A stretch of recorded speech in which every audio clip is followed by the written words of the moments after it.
Welcome to Let Me Fix This. Enjoy the video. In this video, I will explain how to replace a vehicle door handle using an easy method. First, gather your tools, which typically include a Phillips head screwdriver, a flathead screwdriver, and a trim removal tool. You will also need your replacement door handle. Having a clean, well-lit area will make the process much smoother. This simple approach can save you time and money, allowing you to complete the repair yourself with confidence. Now, let's remove the old handle. Begin by gently prying off the interior door panel using a plastic trim removal tool to avoid scratches.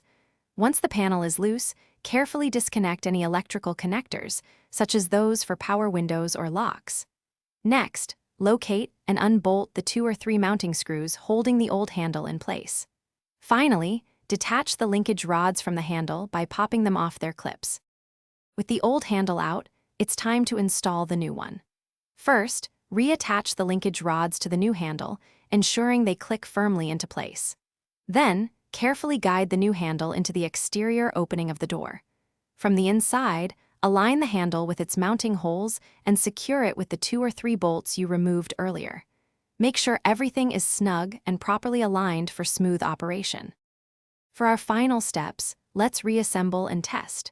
Reconnect all electrical connectors to the interior door panel, ensuring each one is secure. Carefully align the door panel and snap it back into place, pressing firmly around the edges. Before closing everything up, test the new door handle's operation from both the inside and outside. Confirm that the door latches and unlatches smoothly, and you are all set. Thanks for watching. If you found this helpful, don't forget to like and subscribe.